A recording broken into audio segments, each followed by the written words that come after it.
뉴스의 중심, 워싱턴 나우.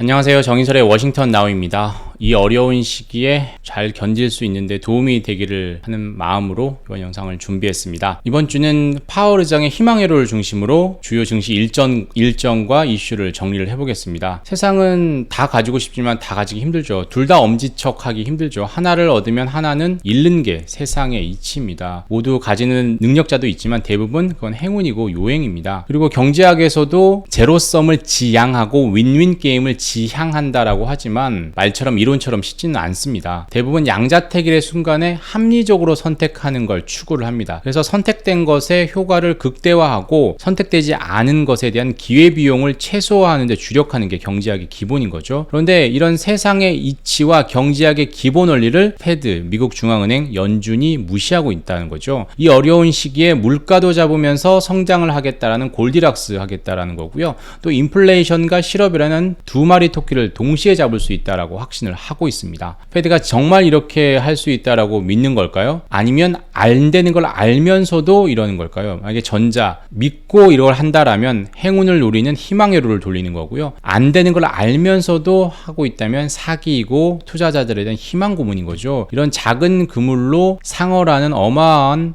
인플레이션을 잡을 수 없다는 걸 알면서도 이런 식으로 하는 신용만 내는 것 아니냐 이렇게 생각을 할 수 있는 겁니다. 물론 페드는 인플레이션은 일시적이라고 했던 것처럼 그 당시에 어떤 최적의 선택, 최적의 어떤 그 정책을 하고 있다, 불가피한 행동이었다 이렇게 항변을 하겠죠. 그런데 이런 시장에 대한 비판, 비현실적 가정에 대한 어떤 비판에 거기에 대한 해명을 들어봐야 될 것 같습니다. 때마침 FOMC가 끝나고 블랙아웃 기간이 끝났죠. 이번 주에 파월 의장을 비롯한 페드 인사들이 총출동을 합니다. 오늘이 22일이 대체 공휴일이죠. 이 노회방일을 제한 대체 공휴일인데 이때를 빼고 매일 총출동합니다. 그래서 다음 달 FOMC 때 금리를 얼마나 올릴지, 진짜 경기 침체 없이 물가를 잡을 수 있을지에 대해서 단서를 한번 얻어보는데 한번 초점을 둬야 될 것 같습니다. 이번 6월에 나온 금리 점도표죠. 1.9에서 중간값을 올해 말 3.4로 높인 게 핵심이었는데요. 이렇게 3월, 6월, 9월, 12월 매 분기 말에 이런 점도표와 경기 전망을 내놓습니다. 조금씩 매번 수정을 하죠. 근데 이번에는 확 바꾼 게 특징입니다. 연말 금리, 기준금리 수준을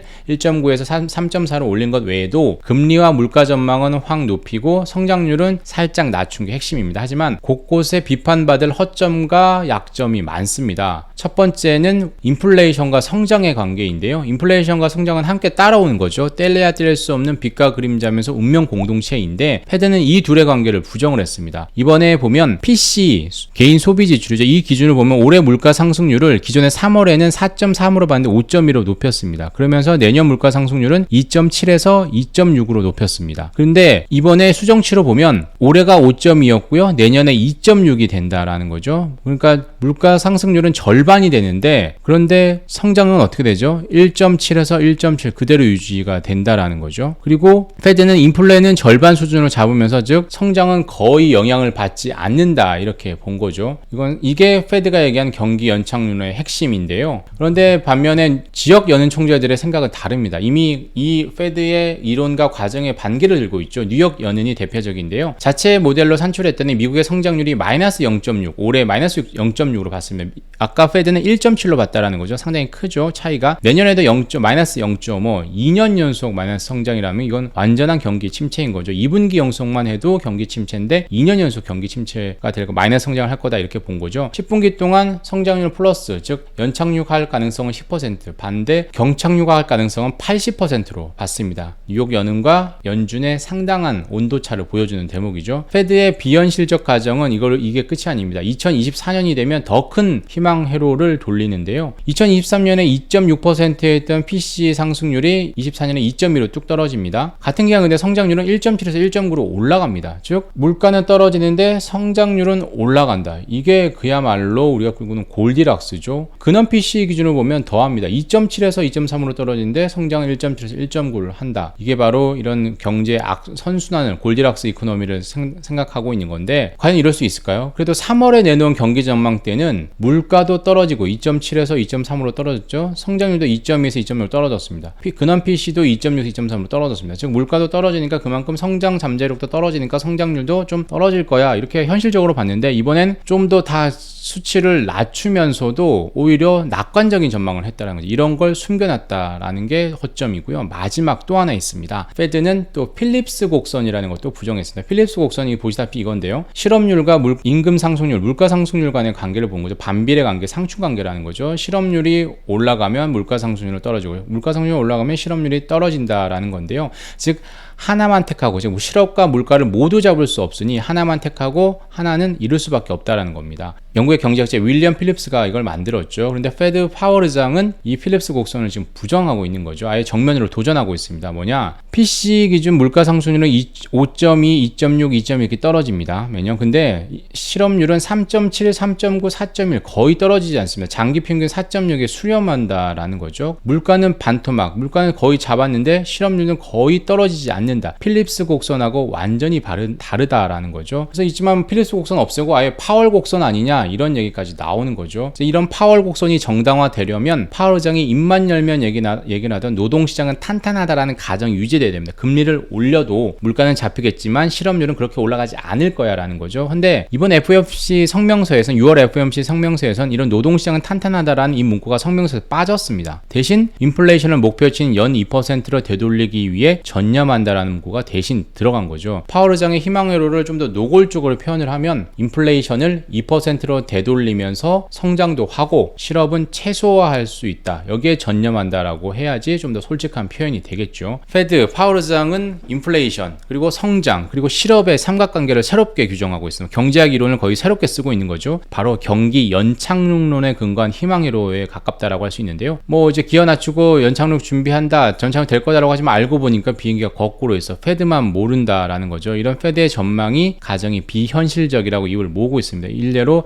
BOA는 인플레이션이 3%의 근방에 안착하고 4% 넘는 수준으로 금리가 올라갈 거고 성장률은 거의 0%가 될 거다. 페드와 상당히 다르죠. 1.7, 인플레이션은 3%, 금리도 3% 정도, 인플레는 2%까지 잡힐 거라고 이렇게 보고 있죠. 상당히 페드가 낙관적으로 보고 있다는 거고요. JP모간은 2년간 침체에 빠질 가능성이 63%, 3년간 침체에 빠질 가능성은 82%로 있다고 해서 연착륙할 거라는 페드의 시각 과 완전히 다르다라는 거죠. 이런 비관론에 대해서, 이런 비판에 대해서 파월 의장을 비롯한 페드 인사들이 어떤 얘기를 할까요? 노예 해방일인 대체 공연은 21일 월요일을 제하고 거의 매일 페드 인사들이 등판을 합니다. 일단 21일에 제닛 옐런 재무장관이 나오고요. 20일, 23일은 파월 의장이 상하원에서 반기 통화정책 증언에 나섭니다. 다음 달 금리 인상폭이 가장 관심사죠. 이미 크리스토퍼 월러 파월 의장의 거의 핵심이라고 하죠. 이 페드 이사와 닐 카스카리 대표적인 비둘기파죠. 미니애폴리스 연은 총재가 다음 달 FOMC에 75bp 올릴 거야라는 가능성을 얘기했습니다. 이제는 100bp 인상까지 얘기가 나오고 있습니다. 75bp 인상은 저희가 자이언트 스텝, 제가 가장 먼저 이름을 붙여서 뭐 많이 확산이 됐는데요. 이제 이 100bp 인상한다면 그 이름은 뭘로 지어야 될까요? 여러분들의 아이디어가 있으시면 댓글로 남겨주시면 좋을 것 같습니다.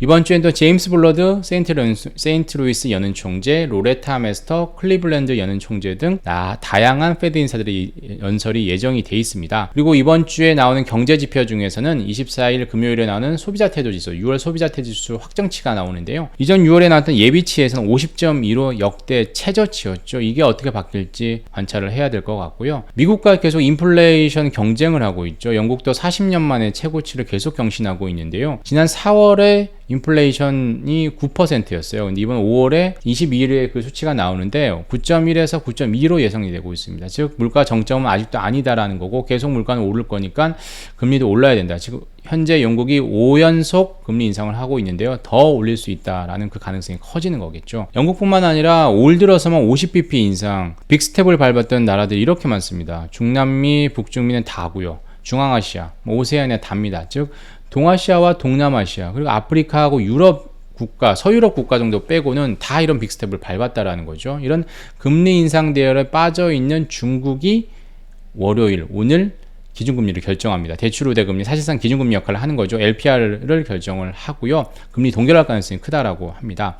그 외에 뭐 필리핀, 인도네시아 이런 나라들이 금리를 통화 정책을 합니다. 멕시코도 마찬가지고요. 전체적으로 이번 주엔 지난주에 있었던 FOMC 여파를 계속 시장에서 소화할 것 같고요. 이 페드의 낙관론, 이게 어떻게든 적중하기를 다들 바라고 있지만 과연 그렇게 될까요? 이런 의구심이 커지면서 향후 금리 인상 속도와 경기 침체 여부가 시장의 관심사가 될 것 같습니다. 지금까지 내용이었고요.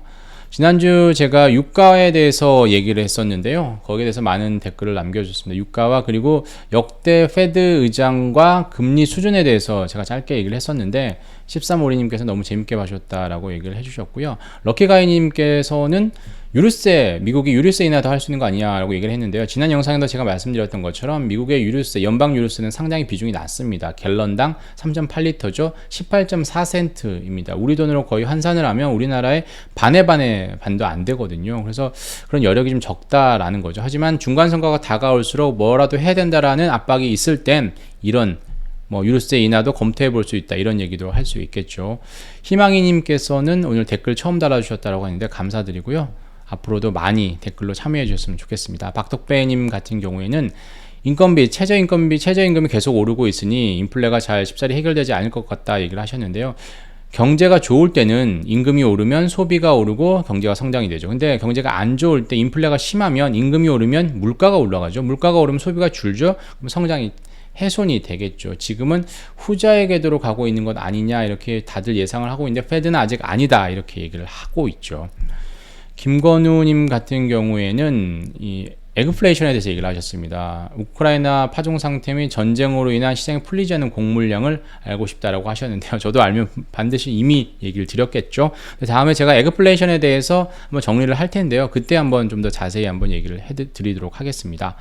장영차님 같은 경우 그리고 준TV님도 키스톤 송유관에 대해서 얘기를 하셨는데요. 지난주 제가 얘기했던 것처럼 키스톤 송유관은 캐나다의 샌드 오일을 미국으로 가지고 오는 그 송유관이죠. 작년 6월에 바이든 대통령이 이 송유관 사업을 중단했는데요. 항상 민주당 정부 때는 항상 이런 걸 중단했습니다. 친환경 정책 때문에. 하지만 이것도 중간선거가 다가올수록 기름값이 계속 오른다라고 한다면 이 부분도 검토해볼 만한, 충분히 검토해볼 만한 가치가 있는 사업이라고 생각을 합니다. 예. 레이트 13이즘 라이프님 같은 경우는 파월 키가 그렇게 클 줄 몰랐다. 예, 실제로 보면 더 큽니다. 실제로 봤거든요. 상당히 큽니다. 그리고 언제나 님께서 다 좋은데 처음에 도입부 부분 나치식 인사 같다. 뉴스의 중심 할 때 이 얘기를 하시는 거죠. 저도 제가 할 때는 몰랐는데 이런 반응, 이렇게 생각하시는 분들이 있어서 저도 한번 생각을 해보도록 하겠습니다.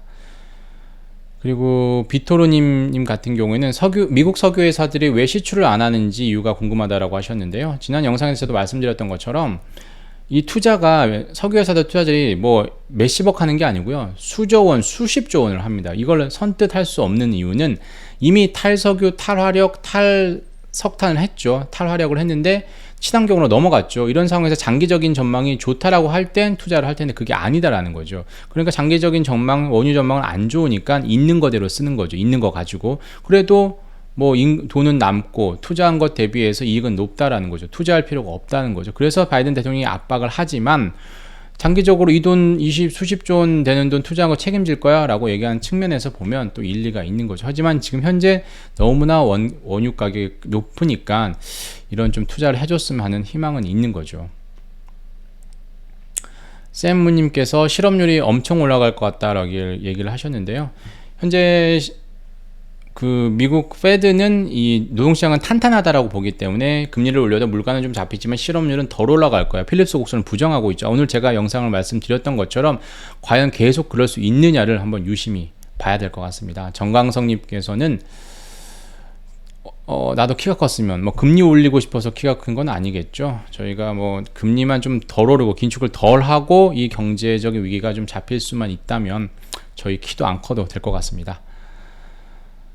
예, 퍽보이 71님께서는 조작된 CPI도 8.6인데 이자 2-3% 올려서 인플레 잡을 수 있겠냐라고 얘기를 했는데 뭐 좀 CPI도 어느 정도 마사지는 할 수 있겠죠. 근데 지금 현재 시장에서는 더 못 믿는 건 CPI보다 PC이죠. 왜냐하면 PC는 정부가 통제할 수 있는 의료비 비중이 큽니다. 그리고 시점도 되게 늦습니다. 그래서 타이밍이 상당히 늦다라는 거죠. 그래서 원래 페드가 계속 금리 인상 실기를 하는 게 PC를 보고 그래서 그런 거 아니냐, CPI를 보고 아니면 대신 동시에 살펴야 되는 거 아니냐, 이런 얘기를 하는 거죠.